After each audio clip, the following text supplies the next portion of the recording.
5 utakmica se igra u subotu, 3 u nedjelju u sklopu 22. premijer ligaškog kola. Derbi se igra na Tužnu, sastaju se Sloboda i Željezničar. Tuzlaci imaju 10 bodova prednosti, ali je Željezničar neporažen ovog proljeća, računajući 3 susreta u prvenstvu i 2 u kupu. Utakmica ima svoju težinu jer odlučuje o poretku na vrhu tabele. Sloboda pobjedom može zadržati 3 boda prednosti. Željezničar svojim trijumfom može pomoći Zrinskom.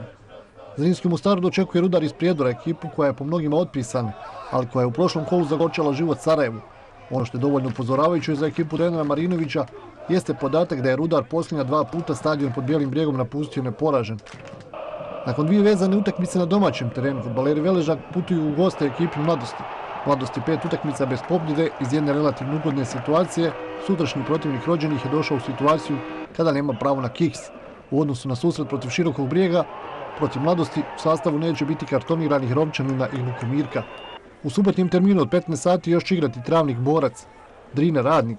Ovo 22. kolo će biti zaključeno duelima Olimpik Vitez, Sarajevo Slavija te Široki brijeg Čelik u nedjelju. 3 ekipe su bodovno izjednačene na tabeli. Od 3. do 5. mjesta to su Sarajevo, Široki i Radnik, dok je Željezničar 6. sa 37.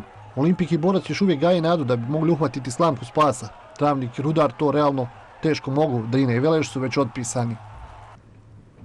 Derbi susret u prvoj ligi federacije igra se u Gradačcu, gdje ima Mokoša glavni kandidata za ulazak u Premier ligu Zvijezde i Metalegija. Gostima na ruku ide činjenica da imaju 4 boda prednosti i da ostaju na prvom mjestu i u slučaju poraza.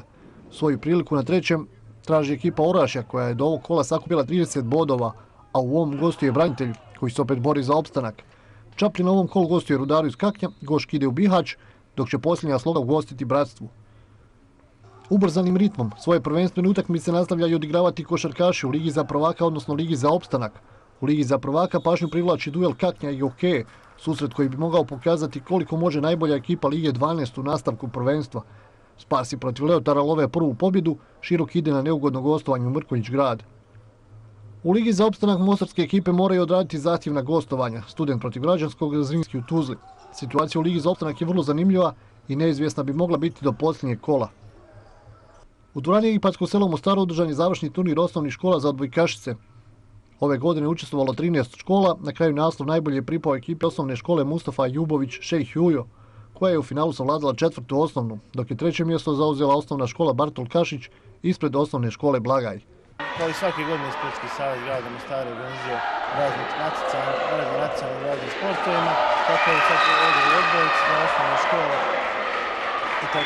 Danas smo došli do polufinala završnice, danas igraju polufinalne utakmice u finale.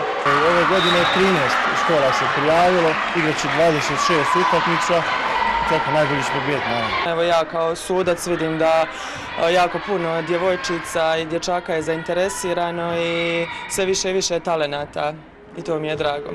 Znate da mi igramo Super ligu ove godine, nadam se dogodine i Premier ligu što će se naravno dići na jedan viši nivo i odbojka i evo ovim putem pozivamo sve mlade da se priključe što više. Ja pokušavam sa ovih turnira osnovnih i srednjih škola privući školu odbojke, tako da stvarno je sve veći broj članova svake godine.